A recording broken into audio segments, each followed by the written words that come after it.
Hello दोस्तों, मैं प्रिया सिन्हा आप सबका स्वागत करती हूँ विद्या लक्ष्मी कोचिंग में।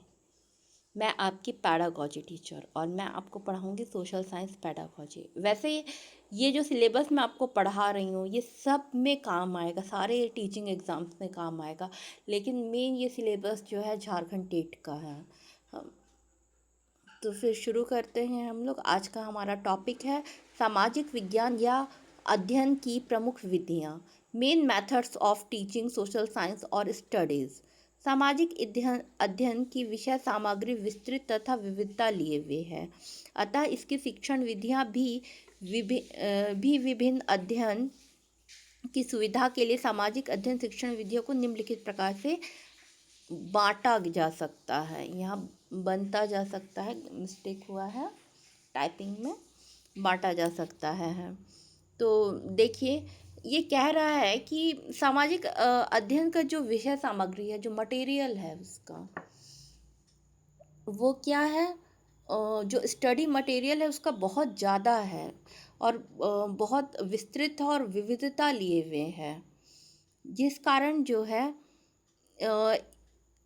इसकी क्या है, इसके कारण इसकी बहुत सारी शिक्षण विधियां हैं। क्यों?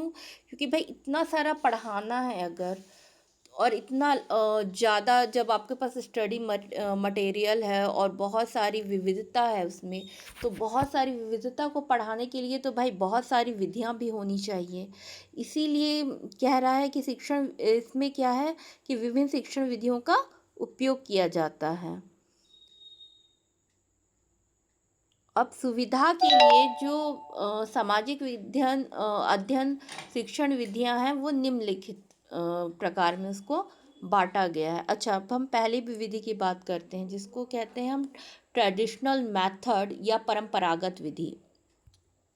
इसमें दो विधि है। पहला तो हो गया पाठ्यपुस्तक विधि और दूसरा जो हो गया वो है व्याख्यान या भाषण विधि। पाठ्य पुस्तक विधि को हम टेक्स्ट बुक मेथड कहते हैं और व्याख्यान या भाषण विधि को हम लेक्चर मेथड कहते हैं।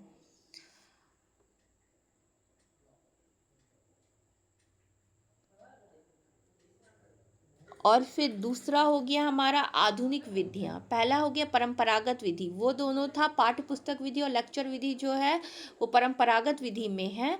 और दूसरा हमारा हो गया आधुनिक विधि, मॉडर्न मेथड। इन विधियों का प्रयोग विज्ञान के क्षेत्र में हुई खोजों के बाद हुआ है।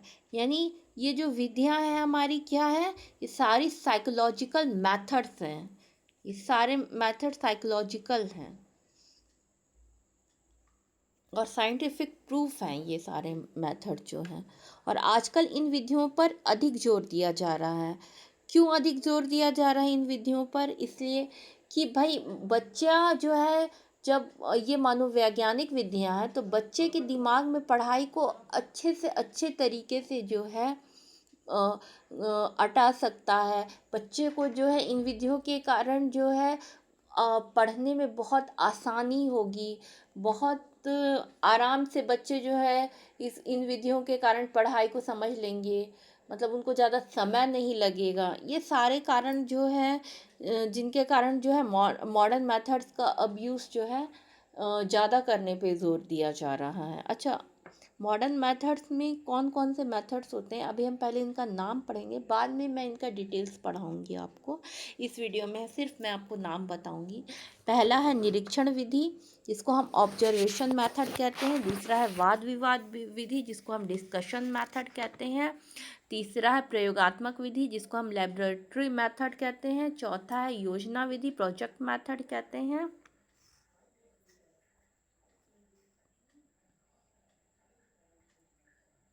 फिर हो गया निगमन विधि, जिसको हम डिडक्टिव मेथड कहते हैं। तुलनात्मक विधि, कंपैरेटिव मेथड कहते हैं। प्रादेशिक विधि, रीजनल मेथड जिसको कहते हैं। भ्रमणात्मक विधि, एक्सर्शन मेथड कहते हैं। प्रश्नोत्तर विधि, क्वेश्चनिंग और स्कॉट्रिक मेथड कहते हैं। डाल्टन विधि, डाल्टन मेथड। कहानी विधि, स्टोरी मेथड। क्रियात्मक विधि, एक्टिविटी मेथड। संकेंद्रीय विधि, कंसेंट्रिक मेथड। तो ये क्या हुए, ये आधुनिक विधि के मेथड्स हुए हैं। अच्छा, ये सब जो है मैं इन सब का डिटेल बताऊंगी, लेकिन मैं इसको अगले वीडियो में बताऊंगी। इस वीडियो में मैं सिर्फ आपको जो है परंपरागत विधि के बारे में पढ़ाऊंगी। परंपरागत विधि में अब हम पढ़ेंगे सबसे पहले पाठ्य पुस्तक विधि, जिसको हम टेक्स्ट बुक मेथड कहते हैं।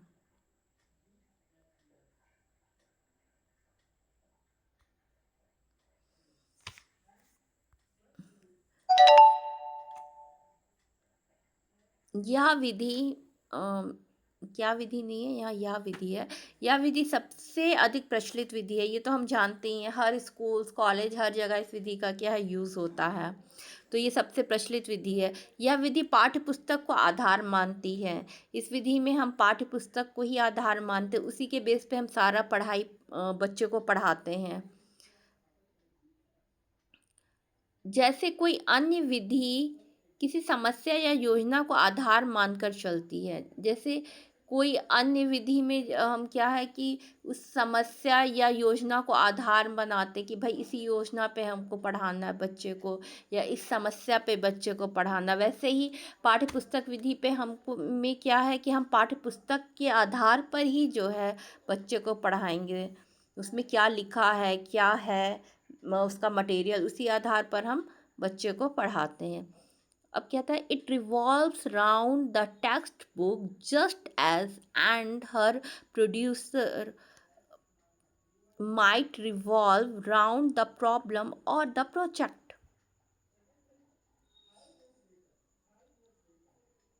इस विधि का प्रयोग हम भाषण शिक्षण में करते हैं। मतलब लेक्चर मेथड में भी जो है हम इस विधि का प्रयोग करते हैं। जब हम सामाजिक अध्ययन शिक्षण की बात करते हैं तो इसके अंतर्गत भूगोल में क्रियात्मक पक्ष फंक्शनल एस्पेक्ट का तात्पर्य किसी भौगोलिक क्षेत्र या घटना के उस व्यवहारिक और कार्यात्मक दृष्टिकोण से है जो उनके बीच होने वाली गतिविधियों, अंतरक्रियाओं, इंट्रैक्शन और कार्य संबंधों पर आधारित होता है। देखिए अब बोलता है कि देखिए भूगोल में क्या है कि जो ज्योग्राफी पेडागोजी में व्यवहारिक और कार्यात्मक दृष्टिकोण है, जो प्रैक्टिकल एंड फंक्शनल अप्रोच है का उसका क्या अर्थ है? उसका अर्थ है कि भूगोल केवल किताबों तक सीमित नहीं है, बल्कि विद्यार्थी उसे दैनिक जीवन, पर्यावरण और वास्तविक दुनिया की समस्याओं को सुलझाने में उपयोग कर सके। और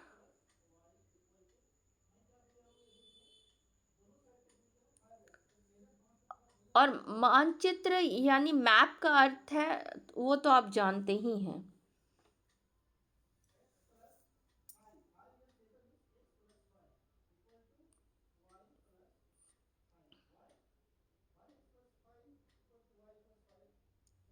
आजकल कुछ विद्वान जो है इस विधि को तू पढ़ मैं सुनूं या तू पढ़ विधि के नाम से भी पुकारते हैं, जो कि युक्ति संगत नहीं है बल्कि इसका बिगड़ा हुआ रूप है। क्योंकि विद्यार्थी देखिए इसका रीज़न क्या है, क्योंकि विद्यार्थी बारी बारी से बुक्स को पढ़ते हैं या और अध्यापक को सुनाते हैं, अथवा अध्यापक पढ़ते हैं और विद्यार्थी को सुनाते हैं। इस प्रकार पुस्तक का प्रयोग करने को पाठ्य पुस्तक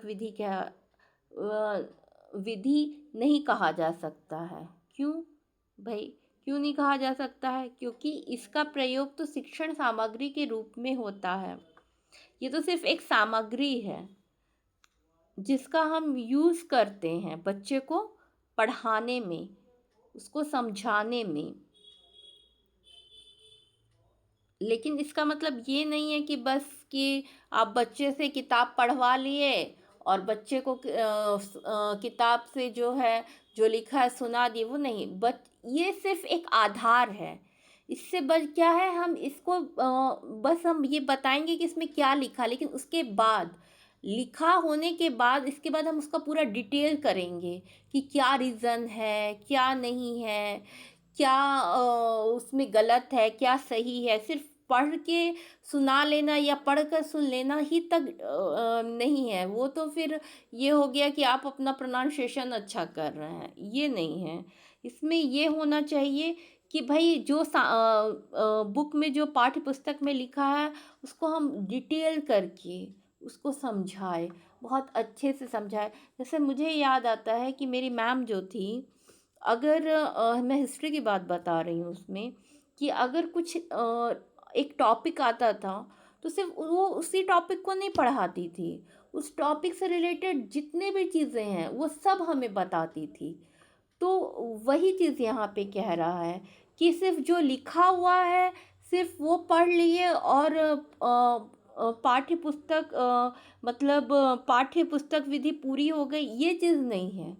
मतलब आप उसको डिटेल से टीचर उसको पढ़ाए, उसको बहुत अच्छे तरीके से पढ़ाए, उससे रिलेटेड सारी चीज़ें जो है बच्चे को बताए, तो इस विधि का जो है सही तरीके से उपयोग होगा।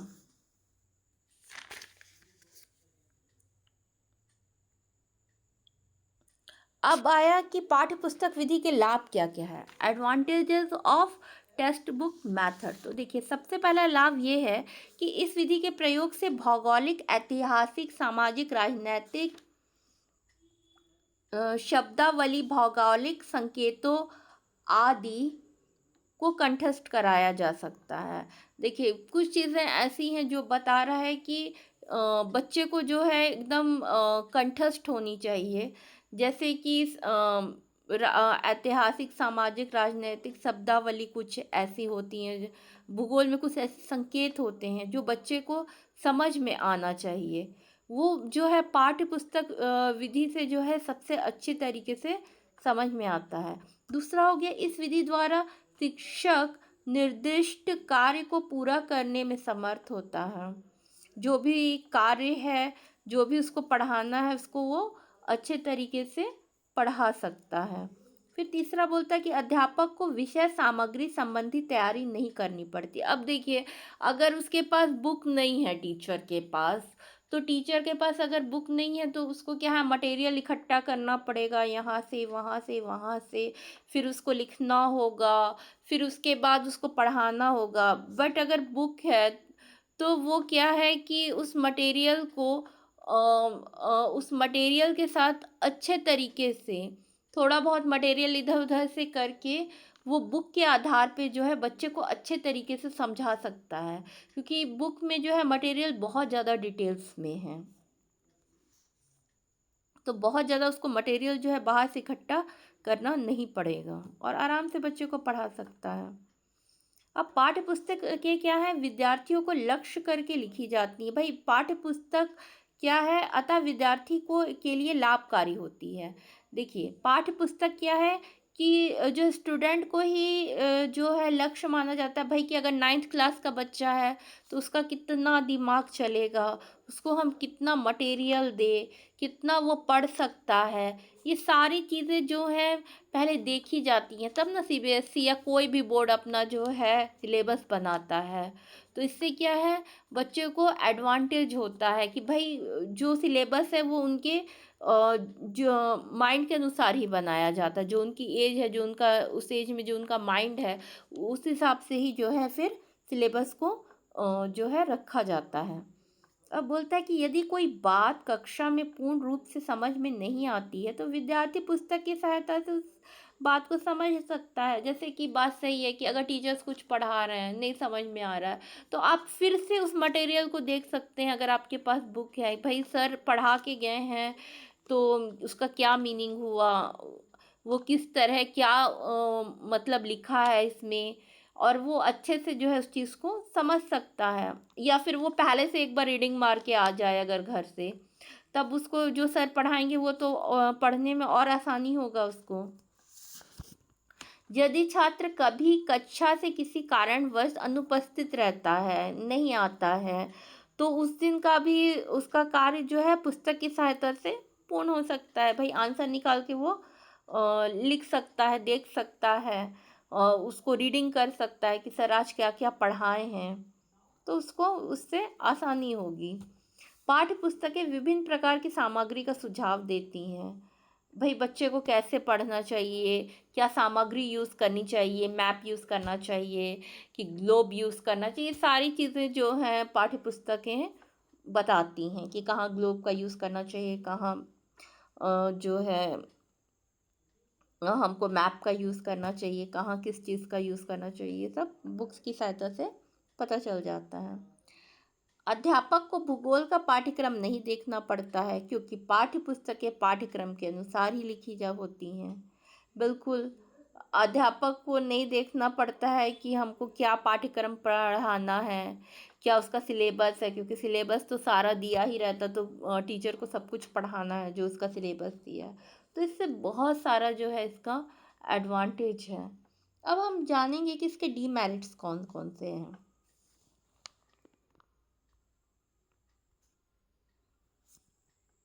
पाठ्य पुस्तक विधि के दोष, demerits of text book method. तो पहला क्या है कि पाठ्य पुस्तक विधि का प्रयोग करने से कुछ हानियां होने का भय रहता है।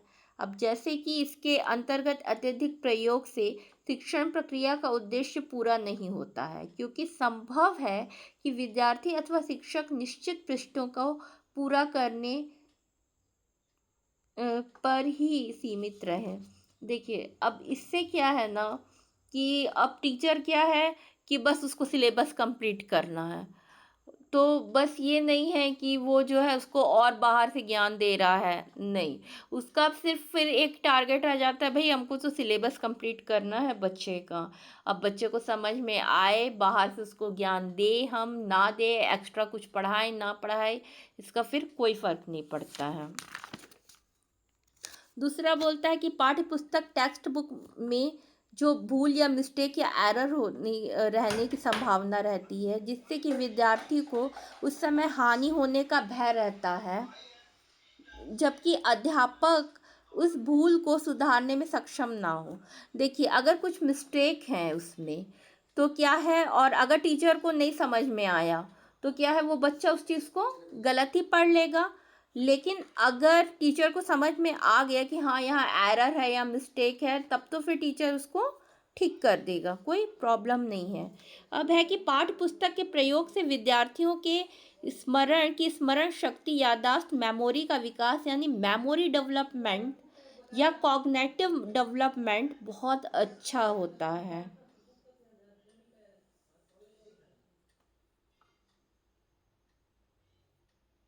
जबकि अन्य पक्षों में उतना विकास नहीं होता है या नहीं हो पाता है। ये इसका क्या है, एक अच्छा पहलू है ये इसका क्या है,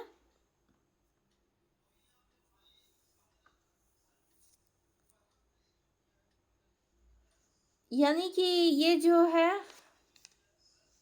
ये इसका जो है एडवांटेज है कि भाई पाठ्य पुस्तक से क्या है, बच्चा बहुत अच्छा पढ़ सकता है। अच्छा अभी हम क्या किए कि पाठ्य पुस्तक विधि के गुण और दोष दोनों जान गए।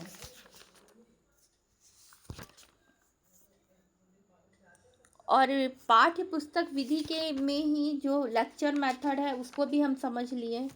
पाठ्य पुस्तक विधि और लेक्चर मेथड, आज हम दोनों मेथड समझ लिए हैं। तो अब मैं अगले वीडियो में आपके जो आधुनिक विधियां हैं उसको पढ़ाऊँगी। Thank you so much for watching my video, और हमेशा देखते रहिए, मैं बहुत दिन के बाद ये वीडियो डाल रही हूँ, बात सही है। मेरे पुराने वीडियोस भी देखिएगा जो पुराने टॉपिक्स हैं उसके लिए। Thank you so much.